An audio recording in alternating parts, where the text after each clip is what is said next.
نظام الدین اولیاء علیہ رحمہ کو محبوب الہی کہتے ہیں نا. ان کا واقعہ بھی علماء نے یہ لکھا ہے، صوفیاء نے، کہ ان کے شیخ حضرت بابا فرید الدین گنج شکر رحمۃ اللہ تعالی علیہ ایک دن موج میں آ گئے اور کہا کہ نظام الدین محب بنو گے یا محبوب بنو گے؟ تو یہ بڑی خدمت کرتے تھے اپنی شیخ کی، تو کہا کہ محب بنو گے یا محبوب؟ تو کہا حضرت اگر اجازت ہو تو اپنی ماں کو نہ پوچھاؤں. اللہ اکبر! ان لوگوں کی مائیں بھی تو صاحب حال ہوا کرتی تھی. تو کہا کہ اگر اجازت ہو تو اپنی ماں کو نہ پوچھاؤں کہ محب بننا ہے یا محبوب بننا ہے؟ کہا جاؤ تمہیں اجازت ہے. تو گھر کی طرف روانہ ہوئے. ایک آدھ دن کا سفر کیا. راستے میں ایک فقیر تھا مجذوب، جو راستے میں بیٹھا تھا. حالت اس کی عجیب سی تھی. تو یہ سلام کر کے گزرنے لگے تو وہ مسکرا کے بولا محب بنو گے یا محبوب؟ تو حیرت زدہ ہو گئے کہ اسے کیسے پتا چل گیا، یہ تو میرے شیخ کا اور میرا راز ہے.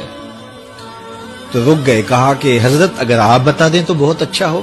کہا نہیں ماں سے پوچھو، جو وہ بتائے گی وہی بن جانا، اور اگر ماں نے نہ بتایا تو کل آ جانا، اسی وقت یہاں ملاقات ہوگی، پھر میں بتا دوں گا.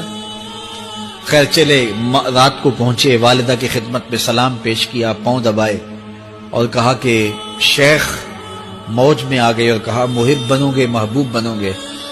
تو میں نے کہا ماں سے پوچھ لوں. تو میں اماں جی آپ سے پوچھنے آیا ہوں، راستے میں یہ واقعہ بھی ہوا. تو ماں نے کہا کہ بیٹے تم صبح ناشتہ کر کے پلٹ جانا، اور وہ جو راستے میں تیرے دل کی بات بوجھ گیا وہ کوئی صاحب حال تھا، وہ تمہیں صحیح بتا سکے گا کہ محب بننا کہ محبوب بننا. خیر یہ صبح ناشتہ کر کے ماں کے پاؤں پکڑے، اجازت طلب کی اور واپس نکلے. اور وہاں جا کے دیکھا تو کوئی فقیر نہیں ہے. بڑے حیرت زدہ ہوئے. دائیں بائیں سے پوچھا کہ یہاں کل ایک بابا بیٹھا تھا. کہا وہ تو کل کے فوت ہو گیا. تو کہا اس کی قبر کہاں ہے؟ کہا قبر کس نے بنانی تھی اس کی؟